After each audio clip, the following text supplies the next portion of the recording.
Yo,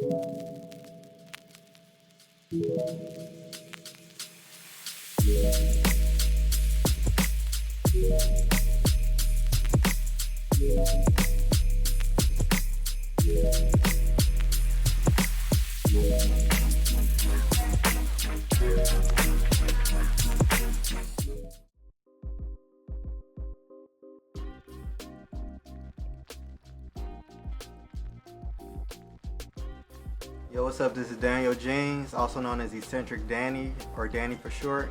I'm a collector, artist, and American contemporary artist. And I'm also the gallery director for Harper Galleries, which we are in right now. Worked with a lot of different corporations, companies, and the city of Detroit. Incorporate inclusion within the city as far as showing how broad and diverse we are within a city as a whole. I worked with city walls, different organizations in the city. You can see some of my murals within the city of Detroit. Oh, speaking of your murals, your culture mural on Gratiot, yes. I was passing that and it was really nice. What made you how does that mural speak to you? That mural speaks to me as far as the culture mural that I had done, Gratiot, 7406 East Gratiot Road. Has a multitude of different things as far as the people that I've encountered in the city of Detroit and how Detroit just has a culture within itself. People appreciate art, and a lot of people, from my point of view, has appreciated, which that's why I like that the city has programs to help beautify the city within public art. Because graffiti, art, whatever you want to call it, murals, they're all just embodiments of Detroit as a culture as a whole. And I just love it. It's just like a part of our culture.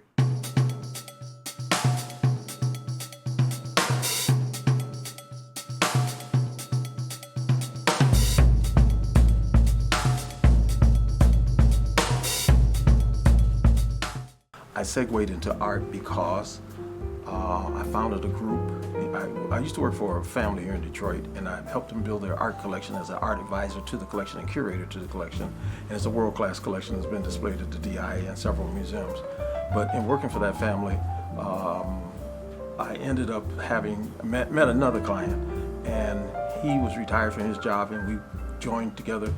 I would take them to field trips on people's houses and private collections and things like that. And then from the field trips, we ended up I wanted to talk about and discuss things during the tours, trips and things.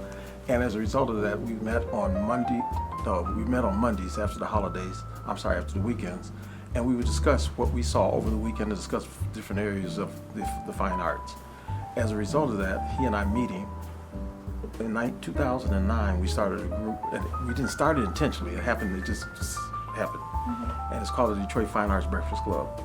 And the Detroit Fine Arts Breakfast Club, I started in 2009, and it just grew into this enormous group. We have 15,000 people who are on Facebook. We have about 600-700 practicing artists, and what I do is teach artists the business of art, because they all come out of art school, but they don't know anything about the business of art. Football is a $15-18 billion a year business. Golf is $20 to $30 billion a year. Art is $120 billion, and the artists don't know anything about it. So at Breakfast Club, I teach them the important things about signing their work, getting in shows, exhibitions, getting their names out there, establishing a rapport with people and understanding collectors and those kinds of things, because those things are important. Mm-hmm. Artists don't know that. They come out of CCS and all the great schools, and then they don't know what to do next. It's like, what do I do next? So at Breakfast Club, what I do every Monday at 5 o'clock over at Donnie's Showroom Grill, and we'll soon possibly going back to Marygrove College through the Kresge Foundation. I teach them the business of art all the time. So we show and tell. I allow people to have 2 minutes to talk and bring their, I always said bring your best, because there's an audience there. We've sold probably $6 million worth of art at Breakfast Club, and I make sure every penny goes to the artist. I don't take a penny. I want the artist to understand business and how to understand collecting, and they're buying art and antiques and rugs and all kind of assets and things like that. I spent a lot of time in Grosse Pointe because I used to have a store in Grosse Pointe, and Grosse Pointers fully understand that, but we don't because we just keep doing the same thing over and over. So I'm on a mission for the rest of the days I have left, is exposing our people and everybody else, anybody else who will listen to the value of collecting.